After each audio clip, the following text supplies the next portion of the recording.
ಅಖಿಲ ಭಾರತೀಯ ವಿದ್ಯಾರ್ಥಿ ಪರಿಷತ್ತಿನ ರಾಜ್ಯ ಸಹಕಾರ್ಯದರ್ಶಿಗಳಾದ ನಿತಿನ್ ರವರು ಹಾಗೂ ರಾಜ್ಯ ಖೇಲೋ ಭಾರತ್ ಸಂಚಾಲಕರಾದ ತೇಜಸ್ ಕುಮಾರ್ ಅವರು ಉಪಸ್ಥಿತರಿದ್ದಾರೆ.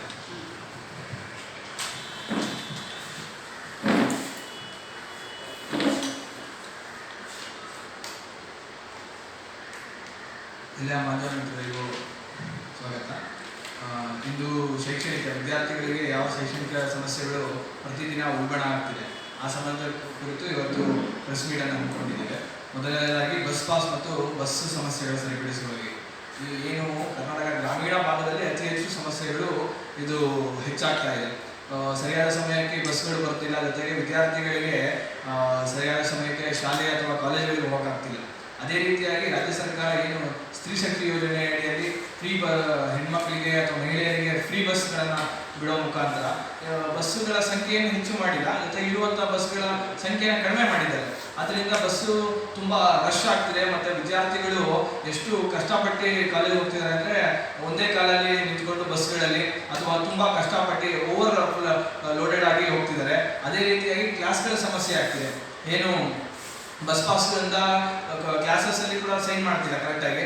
ಅದೇ ರೀತಿಯಾಗಿ ಬಸ್ ಪಾಸ್ ಎಕ್ಸ್ಟೆನ್ಷನ್ ಕೂಡ ಆಗಿಲ್ಲ. ಏನು ಇದೇ ತಿಂಗಳು ಫೈನಲ್ ಇಯರ್ಸ್ವರೆಗೆ ಎಕ್ಸಾಮ್ ಇದ್ದು ಕೂಡ ಸಹಿತ ಇನ್ನೂ ಸರಿಯಾದ ಬಸ್ ಪಾಸ್ ಎಕ್ಸ್ಟೆನ್ಷನ್ ಮಾಡಿಲ್ಲ. ಅದೇ ರೀತಿಯಾಗಿ ಮುಂಬರುವ ವರ್ಷಕ್ಕೆ ಏನು ಬಸ್ ಪಾಸ್ಗಳನ್ನು ಅಲೋಕೇಟ್ ಮಾಡಬೇಕಿತ್ತು, ಅದಕ್ಕೆ ಸರಿಯಾದ ಒಂದು ಫಿಲಪ್ ಮಾಡೋಕ್ಕೆ ಫಾರ್ಮ್ಸ್ಗಳನ್ನು ಇನ್ನೂ ಅಲೋಕೇಟ್ ಮಾಡಿಲ್ಲ. ಇದೇ ಈ ಸಮಸ್ಯೆಗಳಿಂದ ವಿದ್ಯಾರ್ಥಿಗಳ ಹತ್ರ ಸಮಸ್ಯೆಗಳು ಹೆಚ್ಚಾಗ್ತಾ ಇದೆ. ಅದೇ ರೀತಿಯಾಗಿ ವಿದ್ಯಾರ್ಥಿಗಳ ಹತ್ರ ಹಣ ಇಲ್ಲದ ಸಮಸ್ಯೆಗಳು ಜಾಸ್ತಿ ಆಗಿದೆ. ಅದೇ ರೀತಿಯಾಗಿ ಬಡ ವಿದ್ಯಾರ್ಥಿಗಳಿರ್ತಾರೆ, ಅವರು ಪ್ರತಿಭಾವಂತ ವಿದ್ಯಾರ್ಥಿಗಳಾಗಿದ್ರು ಸಹಿತ ಅವರಿಗೆ ವಿದ್ಯಾರ್ಥಿ ವೇತನ ನಂಬಿಕೊಂಡು ಬಸ್ ಪಾಸ್ ನಂಬಿಕೊಂಡು ಓದ್ತಾ ಇರ್ತಾರೆ. ಆದರೆ ಬಸ್ ಪಾಸ್ಗಳು ಈ ಥರ ಸಮಸ್ಯೆಯಿಂದ ರಾಜ್ಯ ಸರ್ಕಾರ ಇದ್ರ ಬಗ್ಗೆ ಗಮನ ಹರಿಸಬೇಕು. ಅದೇ ರೀತಿಯಾಗಿ ಸೂಕ್ತವಾಗಿ ಬಸ್ ಪಾಸ್ಗಳನ್ನು ಮತ್ತು ಬಸ್ ಪಾಸ್ ಎಕ್ಸ್ಟೆನ್ಷನ್ ಬೇಗ ಮಾಡಬೇಕು ಅಂತ ಅಭಿವೃದ್ಧಿ ಆಗ್ರಹ ಮಾಡುತ್ತೆ. ಅದೇ ರೀತಿಯಾಗಿ ವಿದ್ಯಾರ್ಥಿಗಳ ಹಾಸ್ಟೆಲ್ ಪ್ರವೇಶಾತಿ ಕೂಡ ಪ್ರತಿ ವರ್ಷ ಹಾಸ್ಟೆಲ್ಗಳಲ್ಲಿ ಸಮಸ್ಯೆ ಇದ್ರೂ ಸಹಿತ ಈ ವರ್ಷ 100 ಹಾಸ್ಟೆಲ್ಗಳನ್ನ ಹೆಚ್ಚಿನ ಸಂಖ್ಯೆಯಲ್ಲಿ ಅಲೋಕೇಟ್ ಮಾಡಿದ್ದಾರೆ. ಅದೇ ಒಂದು ಹಾಸ್ಟೆಲ್ 100 ವಿದ್ಯಾರ್ಥಿಗಳಲ್ಲೇ ಒಂದು 10,000 ವಿದ್ಯಾರ್ಥಿಗಳಿಗೆ ಮಾತ್ರ ಸಿಗುತ್ತೆ. ಆದರೆ ಅಪ್ಲಿಕೇಶನ್ ಬಂದಿರೋದು 1,00,000 ವಿದ್ಯಾರ್ಥಿಗಳು. ಕಳೆದ ಅಂಕಿಅಂಶ ನೋಡೋದಾದ್ರೆ ಹಿಂದುಳಿದ ವರ್ಗದ ಇಲಾಖೆಯಲ್ಲಿ 2,500 ಹಾಸ್ಟೆಲ್ ಇದ್ದು 2,50,000 ವಿದ್ಯಾರ್ಥಿಗಳಿಗೆ ವಸತಿ ಕಲ್ಪಿಸಿದ್ದಾರೆ. ಇನ್ನೂ 90,000 ವಿದ್ಯಾರ್ಥಿಗಳ ವಸತಿ ನಿಲಯಗಳು ಅಲೋಕೇಟ್ ಮಾಡಿಲ್ಲ. ಅದೇ ರೀತಿಯಾಗಿ ಈ ವರ್ಷ 100 ಹೆಚ್ಚಾಗಿ ಹಾಸ್ಟೆಲ್ಗಳನ್ನು ಅಲೋಕೇಟ್ ಮಾಡಿದ್ದೀವಿ ಅಂತ ಹೇಳಿದರೆ, ಆದರೆ ಯಾವಾಗ ಓಪನ್ ಮಾಡ್ತಾರೆ ಅಂತ ಹೇಳಿದ್ರೆ ಆಲ್ರೆಡಿ PU ಸ್ಟಾರ್ಟ್ ಆಗಿ 1.5 ತಿಂಗಳಾಯ್ತಾ ಬಂತು. ಯಾರಿಗೂ ಸರಿಯಾದ ವಸತಿ ಸಿಕ್ಕಿಲ್ಲ. ಎಲ್ಲ ವಿದ್ಯಾರ್ಥಿಗಳು ಎಲ್ಲಿ ವಸತಿ ಮಾಡಬೇಕು, ಅವರೇ ರೂಮ್ಸ್ಗಳನ್ನು ಮಾಡಿಕೊಂಡು ಬೇರೆ ಕಡೆ ಎಲ್ಲ ಅವರ ದುಂದು ವೆಚ್ಚಗಳೆಲ್ಲ ಜಾಸ್ತಿ ಆಗ್ತಿದೆ. ಅತಿ ಹೆಚ್ಚು ಹಾಸ್ಟೆಲ್ಗಳನ್ನು ನಂಬಿಕೊಂಡು ಇರುವಂಥವರು ಬಡ ವಿದ್ಯಾರ್ಥಿಗಳು.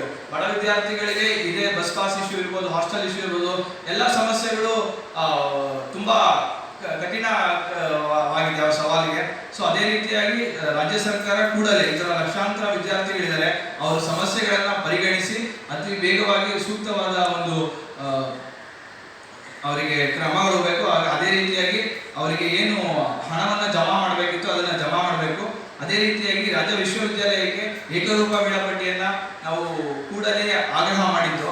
ಯಾಕಂದರೆ ಇವತ್ತು ಒಬ್ಬ ಕಲಬುರಗಿಯಲ್ಲಿ ಓದ್ತಿರುವಂಥ ವಿದ್ಯಾರ್ಥಿಗೆ ಮೈಸೂರು ಯೂನಿವರ್ಸಿಟಿಯಲ್ಲಿ LLB ಮಾಡಬೇಕು ಅಂತ ಆಸಕ್ತಿ ಇರುತ್ತೆ. ಆದರೆ ಕಲಬುರಗಿ ಯೂನಿವರ್ಸಿಟಿ ಡಿಗ್ರಿ ಎಕ್ಸಾಮ್ಸೇ ಮುಗ್ದಿರಲ್ಲ, ಆದರೆ ಇಲ್ಲಿ LLB ಅಡ್ಮಿಷನ್ ಕ್ಲೋಸ್ ಆಗಿರುತ್ತೆ. ಸೊ ಈ ರೀತಿಯಾದ ತುಂಬ 3-4 ತಿಂಗಳು ಮುಂಚೆ ಅಥವಾ ಹಿಂದೆ ಮುಂದೆ ಎಕ್ಸಾಮ್ ಆಗೋದ್ರಿಂದ ವಿದ್ಯಾರ್ಥಿಗಳಿಗೆ ಬೇರೆ ಬೇರೆ ಯೂನಿವರ್ಸಿಟಿಲಿ ಓದೋಕ್ಕೆ ಅವಕಾಶ ಸಿಗ್ತಿಲ್ಲ. ಅವ್ನು ಮತ್ತೆ ಇನ್ನೊಂದು ವರ್ಷ LLB ಓದಬೇಕಾದ್ರೆ 1 ವರ್ಷ ಕಾಯಬೇಕಾಗುತ್ತೆ. ಇಂತಹ ಸಮಸ್ಯೆಗಳು ಕೋವಿಡ್ ನಂತರದಿಂದಲೂ ಇದೆ.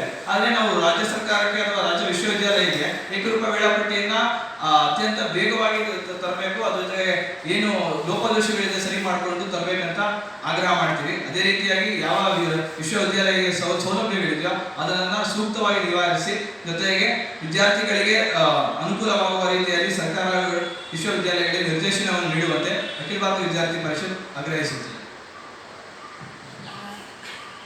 ವಿಶ್ವವಿದ್ಯಾಲಯಗಳು ಗವರ್ನರ್ ಇದಕ್ಕೆ ಸೇರುತ್ತೆ.